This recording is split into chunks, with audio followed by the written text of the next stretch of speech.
आंखें बंद करेंगे। सिद्ध परमात्मा को नमस्कार। ओम नमः सिद्धेभ्यः।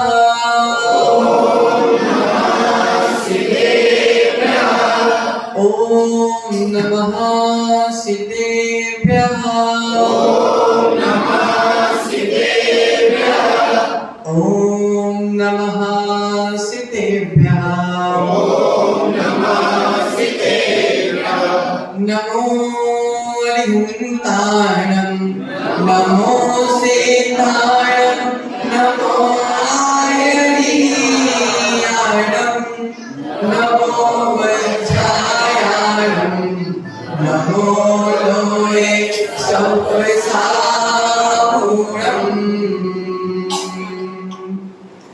मेरे पवित्र मन में गुरुदेव आओ, मैं शास्त्र वाचन करूं प्रतिभान जगाओ।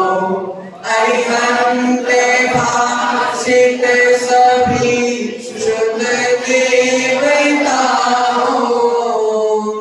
क्या बोले आप मुझे तुम ही बताओ। क्या बोले आप मुझे तुम ही बताओ।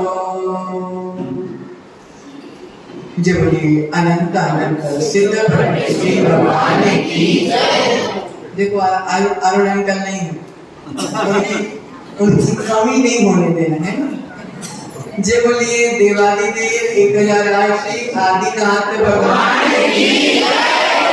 जय बोलिए देवादिदेव 1008 श्यामनाथ भगवान की जय। जय बोलिए देवादिदेव 1008 श्री शीतलनाथ भगवान की जय। जय बोलिए देवादिदेव 1008 श्री 24 तीर्थंकर भगवान की जय। आचार्य भगवंत श्री मानतुंग स्वामी की जय। आचार्य भगवंत गुरुवर विराट सागर जी महाराज की जय। आचार्य भगवंत गुरुवर विशुद्ध सागर जी महाराज की जय। मम दीक्षा गुरुवर आचार्य भगवंत श्री विभो सागर जी महाराज की जय।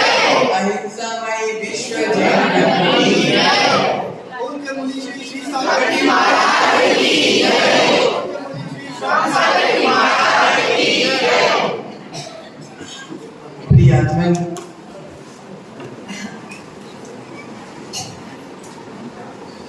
आचार्य भगवंत मानतुंग स्वामी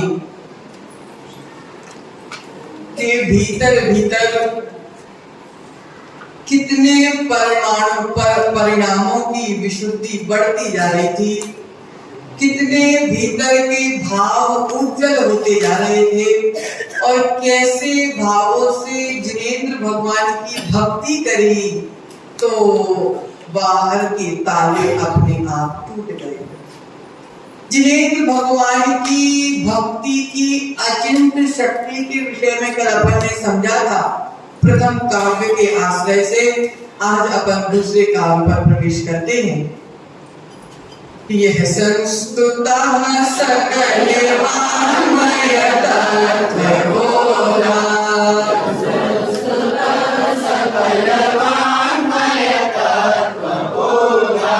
दुद्भूत भूति पटुपि सुर लोके नाथै।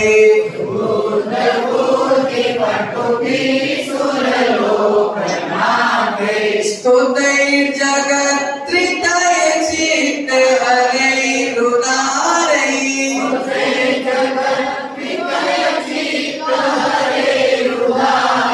स्तुसे किलाहमपि तं प्रथमं जिनेन्द्र।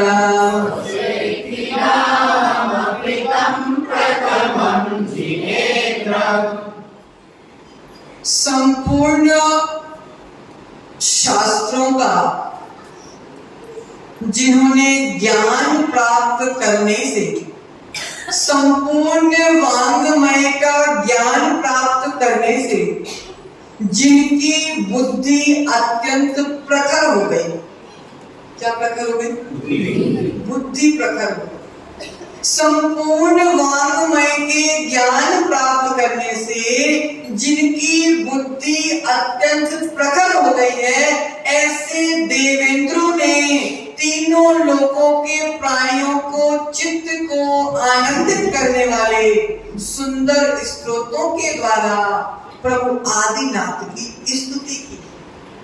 और उन्हीं प्रथम जिनेन्द्र अर्थात प्रथम तीर्थंकर आदिनाथ भगवान की मैं भी स्तुति करता हूं। प्रियात्मन, भगवान आदिनाथ स्वामी के लिए हम नमस्कार कर रहे हैं। शास्त्र में, स्तोत्र में भगवान आदिनाथ के लिए मानतुंग स्वामी नमस्कार कर रहे हैं, और आज हम श्लोक की व्याख्या में हम भी मिलकर आदिनाथ भगवान को नमस्कार करें। जिनके चरण संसार समुद्र में डूबते हुए प्राणियों के लिए दिलीप भाई जहाज के समान, जिनके चरण संसार सागर में डूबते हुए प्राणी के लिए जहाज के समान है, ऐसे आदिनाथ भगवान के चरणों में मैं मनसा वचा वाचा कर्मणा आलम्बन लेता हूं। क्या लेता हूं? सहारा लेता हूं। किनका सहारा लेता हूं? भगवान आदिनाथ के चरणों का सहारा लेता हूं।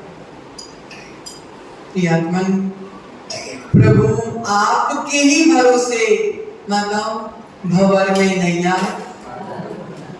किसके भरोसे डाल दी? भगवान के भरोसे डाल। अब भगवान आपकी नैया पार लगाने के लिए सिद्ध शिला से वापस आए, है ना? प्रियात्मन, भगवान मैंने आपके भरोसे अपनी नैया समुद्र में छोड़ दी है। ये कैसा समुद्र है? ये संसार का समुद्र है। इससे गहरा कोई दूसरा समुद्र दुनिया में नहीं है। चलो, तो हे भगवान, मैंने अपनी नाव तुम्हारे भरोसे डाल दी। अब अगर दिलीप भाई कोई जीव समुद्र में डूब रहा हो और उसके लिए कोई नाव मिल जाए तो उसके लिए बड़ा आनंद होता है, और नाव नहीं मिले तो दूसरा कोई तरीका नहीं है जिससे वो बच सके। समुद्र में डूबने वाले के लिए नाव के अलावा दूसरा सहारा कौन सा है?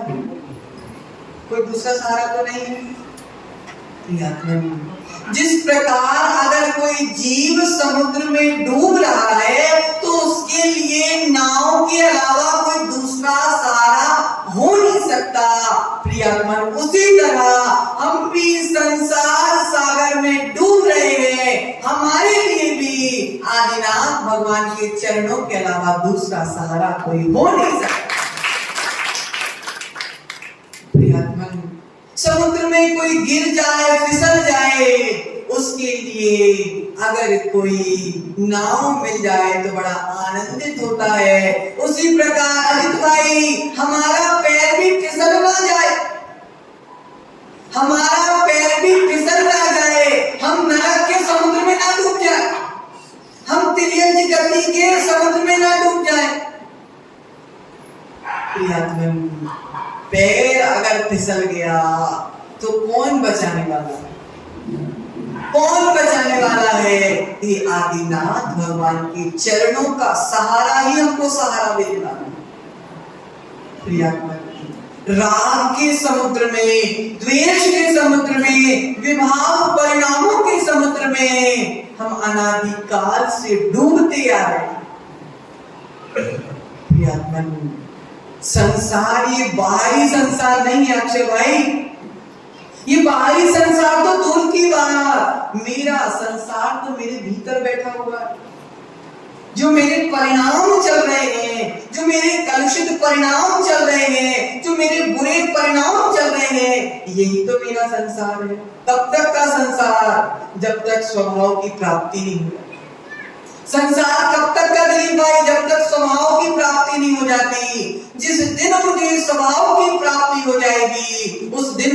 आदिनाथ की प्राप्ति की। प्रियात्मन रत्तो बंधधिकमं मुंचरी जीवो विराग संपन्नो एसो जड़ो वदेसो तम्हा कम्मे सुमारज। बंध का नाम ही संसार है। आचार्य कह रहे हैं राग करने से संसार का बंध होता है और वैराग को धारण करने से, विराग करने से संसार का अंत होता है। प्रियतमन राग में डूब गया, संजय भाई संसार में डूब गया। राग में डूब गया तो संसार में डूब गया, वैराग में डूब गया तो मोक्ष की ओर बढ़ गया। संसार है क्या? संसार का अर्थ क्या है जिसमें हमें डूबने से बचना है निश्चित भाई? तो आचार्य कह रहे हैं संसार बाहर नहीं है, संसार तो मेरे भीतर ही।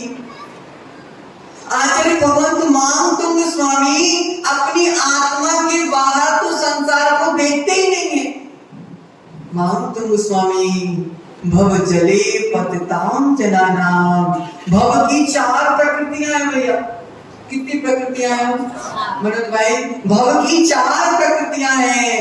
पहली प्रकृति का नाम है नरक, दूसरी तिर्यक, तीसरी देव और चौथी मनुष्य। प्रियतमन जल भरा हुआ है, भवों भवों का जल भरा हुआ है, यही तो संसार है।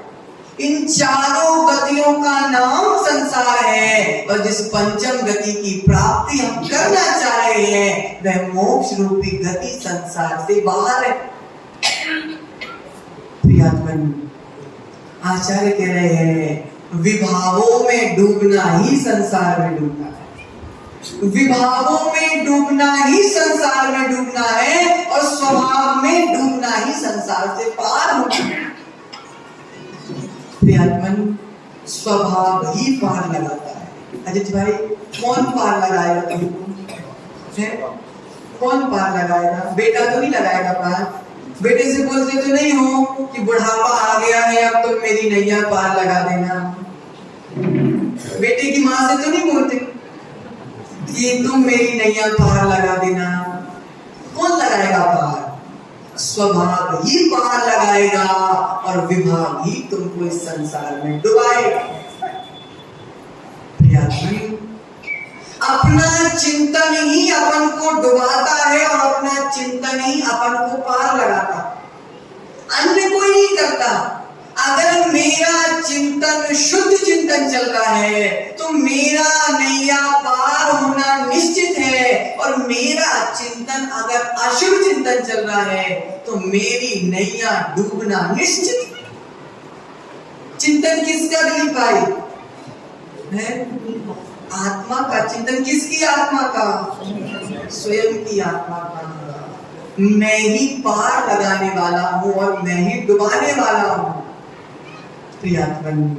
निमित्त के माध्यम से हम तैरते भी हैं और उसी के माध्यम से हम डूबते भी हैं। निमित्त कोई भी बन सकता है जब तक मैं अपने उपादान को ना बिगाड़ूं, जब तक मुझे दुनिया में डुबाने वाला कोई दूसरा हो नहीं सकता।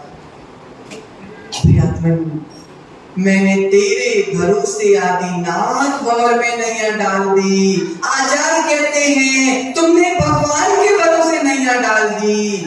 संसार रूपी समुद्र में नैया ना होती, अगर तुमने भगवान के भरोसे नैया डाल दी होती तो अभी तुम्हारी नैया संसार में नहीं होती। तुमने भगवान के भरोसे नैया डाली है क्या? अगर डाली होती तो भगवान पार लगा देते। अभी तक तुमने वास्तविक रूप में अपनी नैया डाली नहीं। प्रियतम कभी कभी जब डूबने वाला डूबता है तो आवाज लगाता है। क्या लगाता है? बचाओ बचाओ। कभी तुमने आवाज लगाई प्रशिष भाई? बचाओ मुझे, संसार से बचाओ, मैं डूब रहा हूं। जब जब मैं पाप करता हूं, जब जब मैं मायाचारी करता हूं, जब जब मैं दूसरे को नीचा दिखाने का प्रयास करता हूं, प्रसून भाई चिल्लाओ, क्या चिल्लाओ, बचाओ मुझे, संसार से बचाओ मुझे, मैं डूब रहा हूं संसार। प्रियात्मन आचार्य भगवंत कह रहे हैं मुझे बचाओ ना, कौन बचाएगा, मेरे भीतर के परिणाम ही मेरी रक्षा करें। प्रियात्मन बाहरी नौका, बाहरी नाव मुझे गंगा नदी के पार तो पहुंचा सकते हैं, लेकिन तिर्यंच गति से नहीं बचा सकते। माता बाहर की नाव मुझे गंगा पार करा सकती है, लेकिन तिर्यंच गति से नहीं बचा सकती, नरक गति से नहीं बचा सकती। अब कैसे बचेंगे, बोलो ना प्रसिद्ध भाई, कैसे बचोगे? आचार्य कह रहे हैं क्योंकि जब तक स्मरण होता है, आचार्य कह रहे हैं इसलिए प्रभु का स्मरण कर रहे महामतुल स्वामी। महामतुल स्वामी अगर रोने बिलखने बैठ जाएंगे तो पांव फिसल जाएगा। अजित भाई, अक्षय भाई, अगर महामतुल स्वामी रोने बैठ जाएंगे, बिलखने बैठ जाएंगे तो पांव फिसल जाएगा। कहां पहुंचेंगे स्लिप होकर? नरक गति में चले, तिर्यंच गति में चले जाएंगे। लेकिन महामतुंग स्वामी को अपना पांव फिसलना नहीं देना था, महामतुंग स्वामी को तो अपने आप को संभालना था। इसलिए महामतुंग स्वामी रोते नहीं थे, बिलखते नहीं थे, क्योंकि उनको अपनी आत्मा की चिंता थी। संजय भाई, प्रकाश भाई, सत्य की नहीं है? महामतुंग स्वामी को अपनी आत्मा की चिंता थी, इसलिए वे रोने नहीं बैठे। महामतुंग स्वामी को अपनी आत्मा पार लगाना था, इसलिए रोने नहीं बैठे, प्रभु की भक्ति करने के लिए बैठे। प्रभु की भक्ति कर रहे थे, प्रभु का गुणगान कर रहे थे, क्योंकि उनको पता था कि पांव संभालने के लिए, अगर बचने के लिए कोई स्टैंड है, पकड़ने के लिए अगर कोई स्टैंड है, तो एक स्टील का स्टैंड नहीं। बताओ, पकड़ने के लिए, बचने के लिए मैं स्लिप ना हो जाऊं, उसके लिए लोहे का, स्टील का स्टैंड नहीं, जिनेंद्र भगवान की भक्ति रूपी स्टैंड की आवश्यकता है। प्रियाजन, कैसे बचेंगे हम तिर्यंच गति से, कैसे बचेंगे हम नरक गति से? परिणामों को संभालने से बचेंगे। जब तक मैं प्रभु के चरणों में आता हूं, अक्षय भाई, माया चाल से बच जाता हूं। जब तक मैं गुरु के प्रवचन सुनता हूं, प्रसिद्ध भाई, पांचों पापों से बच जाता हूं। जब तक मैं शास्त्र जिनवाणी का वाचन करता हूं, जब तक मैं कषायों से बच जाता हूं। यही तो संसार से बचना है। जब जब पाप करोगे, जब जब संसार में डूबोगे, और जब जब गुरु की वाणी सुनोगे, जब जब संसार से पार हो। प्रियात्मन आचार्य भगवंत कह रहे हैं जितने समय में देव शास्त्र गुरु के चरणों में रहता हूँ, मोक्ष जब जब मैं संसार में डूबने से बच जाता हूँ, और जब जब मैं विषय कषायों में लिप्त होता हूँ, जब जब मैं संसार में डुबकी लगाता हूँ। भव जले पतताम आचार्य भगवंत बड़े ध्यान से समझा रहे हैं, बड़े ध्यान से समझा रहे हैं कि ले लो सहारा। किसका सहारा है? देवी का सहारा। किसका सहारा? जिनेंद्र भगवान के चरणों का सहारा।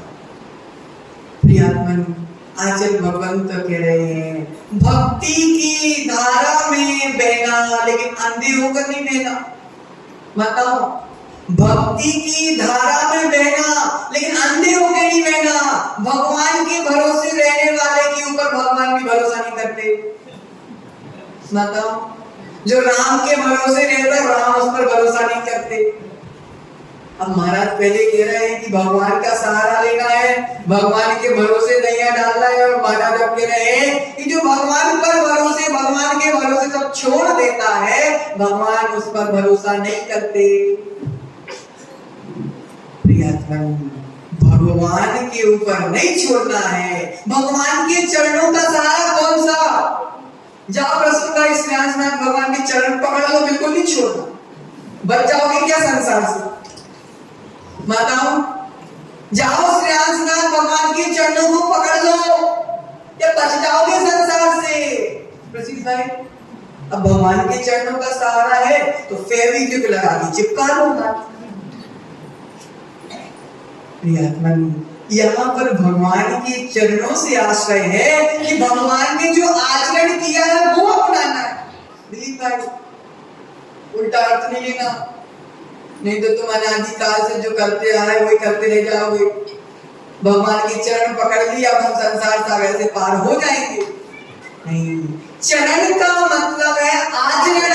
भगवान ने जैसे लक्षण अपने जीवन में लाया, भगवान ने जैसे त्याग अपने जीवन में लाया, भगवान ने जैसी तपस्या अपने जीवन में लाई, भगवान ने जैसा मोक्ष के लिए पुरुषार्थ किया, जब वह आचरण के प्रति हम पुरुषार्थ करेंगे तब संसार से पार होंगे।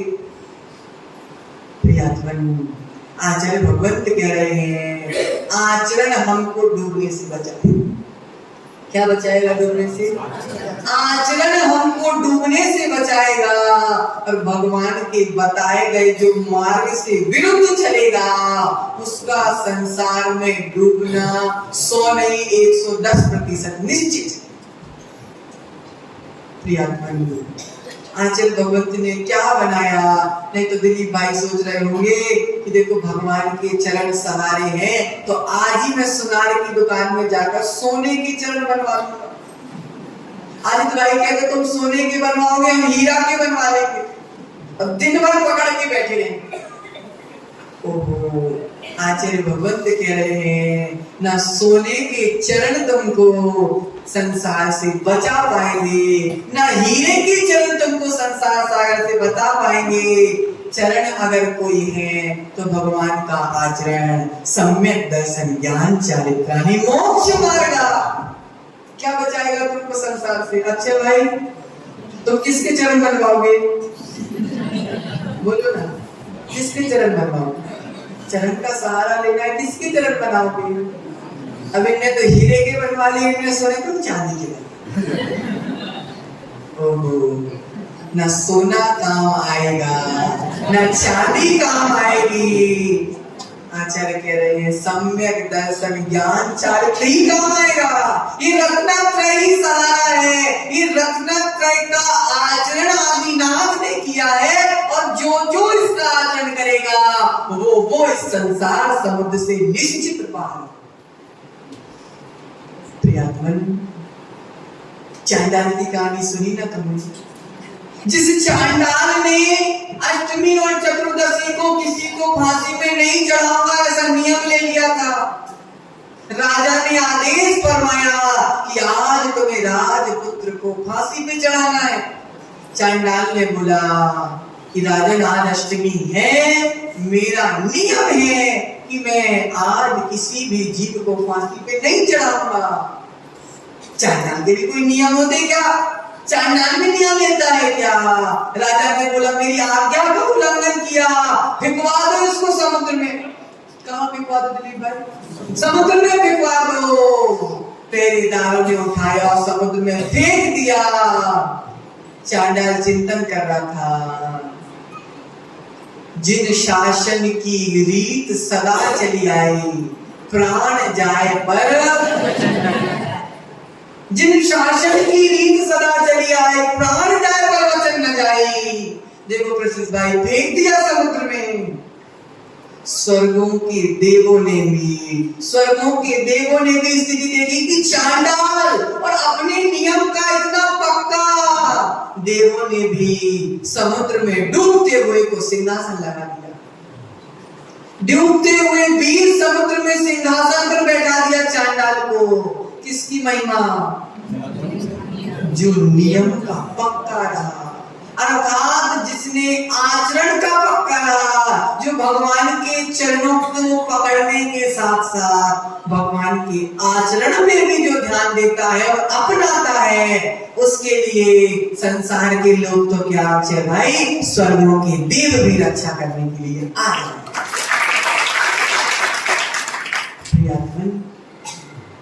आचार्य भगवंत कह रहे हैं समझो विषय को समझो।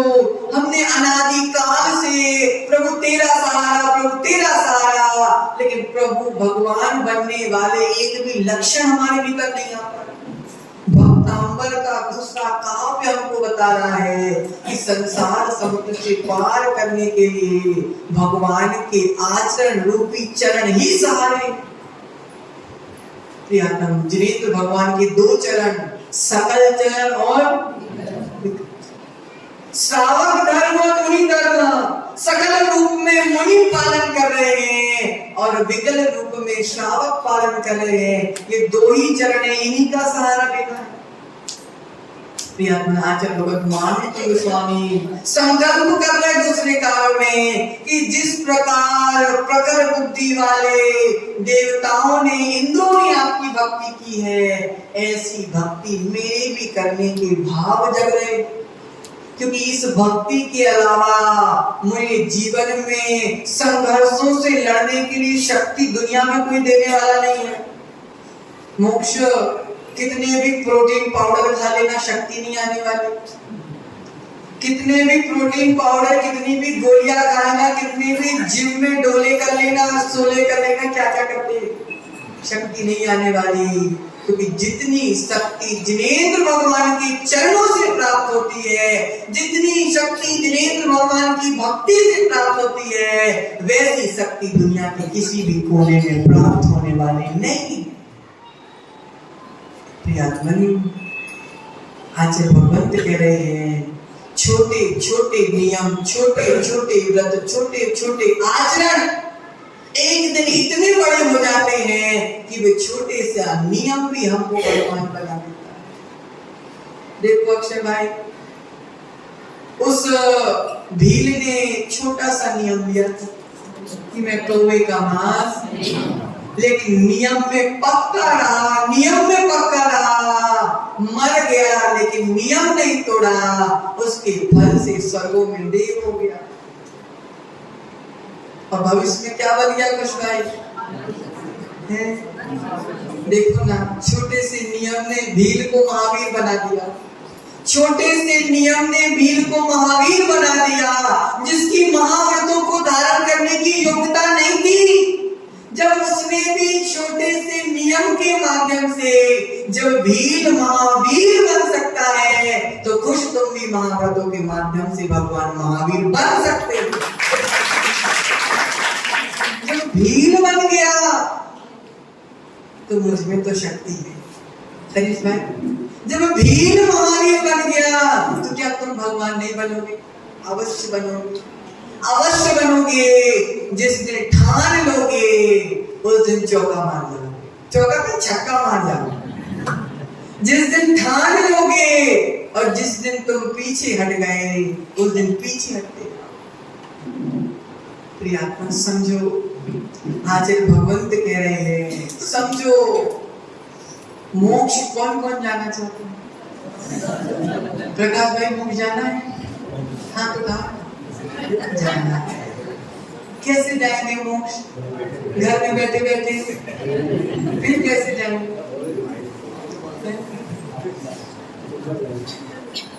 श्रेष्ठी श्री बोलते बोलते चलिए।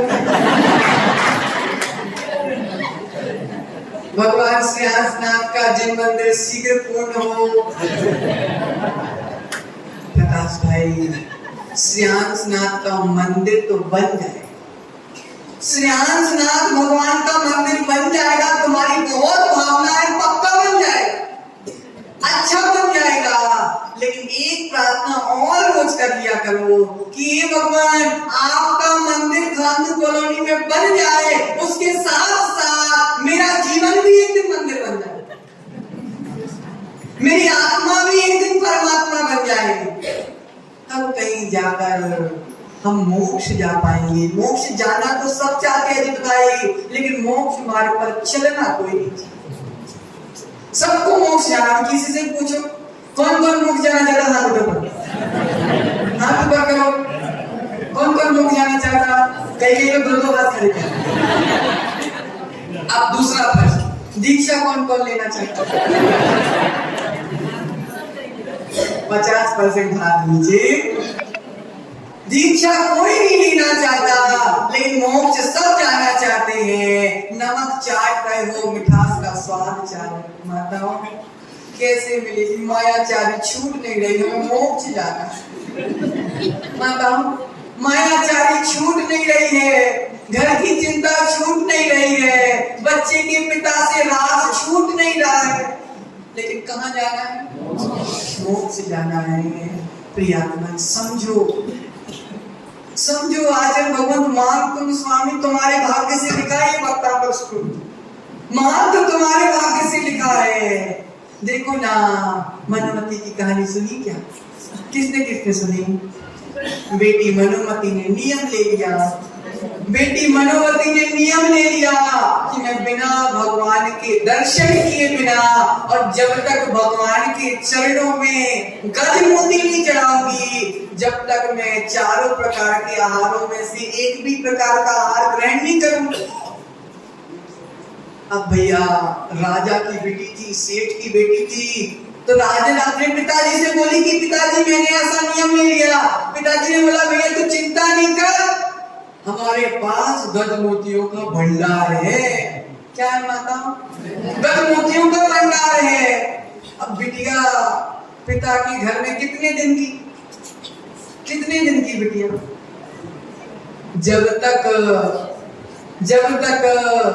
युवा अवस्था में प्रवेश नहीं करती, जब तक, और जैसे ही युवा अवस्था में प्रवेश करी, जैसे ही पिता से बोला कि अब मेरे को शादी ऐसे घर में कर दो जहां पे ये व्यवस्था हो, तो पिताजी ने भी बेटी की इच्छा के अनुसार ऐसे सेठ के घर में शादी करी जो भी गज मोतियों के भंडार थे, बहुत समृद्ध थे। अब बेटी से बोला बेटी भोजन कर लो, बेटी शांत रहो। नई बहू थी, नई बहू ज्यादा नहीं बोलती, सारी भरती जाती है फिर इकट्ठी बोलती है ना। अब नई बहू, अब पिताजी बोल रहे, ससुर जी बोल रहे भोजन कर लो, बोल रही, सास बोल रही भोजन कर लो, बोल रही। धीरे से बोला कि बेटी तू क्यों भोजन नहीं कर रही? तो उन्होंने बोला कि पिताश्री, ससुर जी, मेरा नियम है कि मैं बिना जिनेंद्र भगवान के दर्शन के और बिना भगवान के दर्शन के आहार ग्रहण नहीं करूंगी। ससुर जी ने बोला बेटा कर लो दर्शन, चलो मैं तुमको जिनालय लेके चलता हूँ। फिर जिनालय गई, फिर आई वहां पे, फिर भी भोजन का बोला तो नहीं। अब क्या हो गया बेटा? तो मंदिर के भी दर्शन हो गए। नहीं, मेरा नियम है कि मैं गज मोती चढ़ाकर दर्शन करूंगी तभी भोजन ग्रहण करूंगी। तो ससुर जी ने बोला कोई बात नहीं बेटा, अपने पास गज मोती का भंडार है, तो रोज चढ़ाना भगवान को। मेरी बहू बहुत खुश रहना, तू मैं सब दूंगा तुझे। अब गई मनोवती मंदिर में, गज मोती चढ़ा दिया। अब गज मोती देख लिया किसने?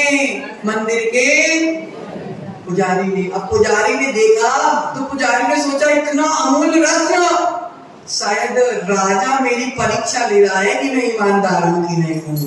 और पुजारी ने उठाया और कहां ले गया? राजा के पास ले कि राजन, ये गज मोती मंदिर में किसी ने चढ़ाया था, ये मैं आपके चरणों में समर्पित करता हूं। अब राजा ने किसको दिया गज मोती? किसको दिया? रानी को दिया।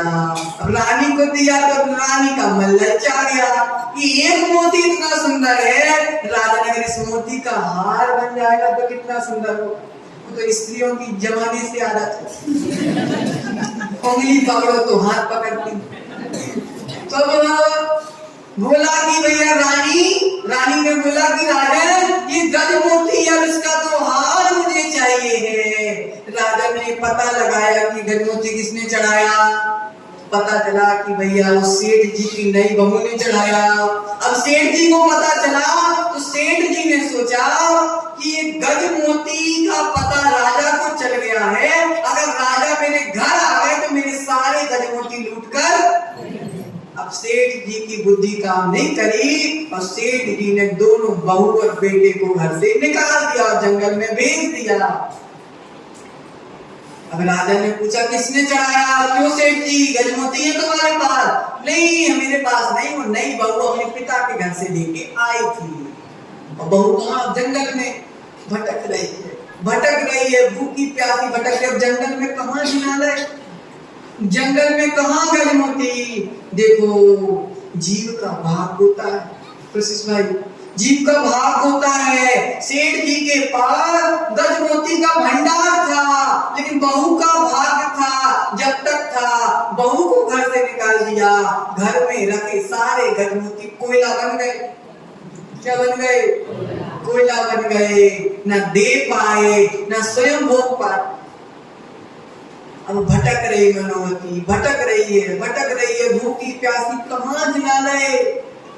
ओहो, स्वर्गों के देवों में भी चर्चा होने लगी कुछ भाई, चर्चा होने लगी कि भैया नीचे देखो धरती पर एक श्राविका। कौन? एक श्राविका अपने नियम का पालन कर रही है। अगर ये भूख से मर गई तो धर्म की हंसी हो जाएगी। प्रश्न भाई, अगर ये श्राविका मर गई भूखी प्यासी तो किसकी हंसी हो जाएगी? धर्म की हंसी हो जाएगी। कि जैन धर्म के ऐसे नियम होते हैं कि दूसरों के प्राण ले लेते। ओहो, भाग्य से देवों ने भी मनोवती की भीतर की भावना को देखते हुए जिनालय बना दिया। जिनालय बना दिया जंगल में, और जिनालय के दर्शन हो गए। लेकिन नियम क्या था? गजमोती चढ़ाकर दर्शन करूंगी। ओहो, अब गजमोती का फिर से भूखी, फिर देवों को पता चला तो देवों ने गजमोती की थाल भी जंगल में रख दी, और थाल से मनोवती ने अपने प्रभु के चरणों में चढ़ाया। फिर जाकर फल जो पेड़ में लगे हुए थे उन फलों का सेवन किया, लेकिन अपना नियम नहीं तोड़ा। देखो प्रसन्न भाई, लोगों के प्रश्न रहते हैं, महाराज नियम ले लेंगे तो पालन कैसे होगा? नियम ले लेंगे तो पालन कैसे होगा? मनोवती जैसी स्थिति तो तुम्हारे जीवन में नहीं है ना? बताओ, मनोवती जैसी स्थिति तुम्हारे जीवन में नहीं है ना? अभी तो खाने पीने के दिन अभी बच्चे छोटे हैं, हम कैसे पालन करेंगे? ओहो, जब व्रतों के प्रति तुम आस्था रखते हो, जब व्रतों के प्रति तुम आस्था रखते हो, तो माताओं स्वर्ग के देव भी तुम्हारे व्रतों का पालन कराने धरती पर। यदि तुम नियम को निभाना जानते हो तो नियम भी तुमको निभाना जानेगा। अच्छा भाई, अगर तुम नियम को निभाना जानते हो तो नियम भी तुमको निभाना जानता है। इसलिए आचार्य भगवत मान तुम स्वामी बहुत अच्छे से समझा रहे हैं कि हे भगवान, जिस प्रकार समस्त शास्त्रों के तत्व बोध से जिनकी बुद्धि प्रकट हो गई, ऐसे इंद्र जब आपके चरणों में भक्ति कर रहे हैं, उनकी व्यक्ति को देखकर दुनिया आनंदित हो रही है, ऐसे तीर्थंकर, ऐसे प्रथम तीर्थंकर आदिनाथ भगवान की मैं भी स्तुति करने की प्रयास कर रहा हूं, मैं भी स्तुति करने के भाव संजो रहा हूं। ऐसा आचार्य भगवान मान तुम स्वामी कह रहे हैं। संसार में डूबते हुए प्राणी को आपके चरणों का ही सहारा है, अन्यथा कहीं और सहारा मिलने वाला नहीं। सकल शास्त्र के तत्व बोध से जिनकी मति जागी, ऐसे इंद्रों की निर्मल मति संस्तुति में लागी। भुवनत्रय आनंद प्रदायी संस्तुतियों द्वारा उन आदिश्वर को मैं भजता बहा भक्ति धारा। जब बोलिए आचार्य भगवंत श्री मान तुंग स्वामी की जय, बोलिए देवादिदेव प्रथम तीर्थंकर आदिनाथ भगवान की जय। आज का पहला प्रश्न,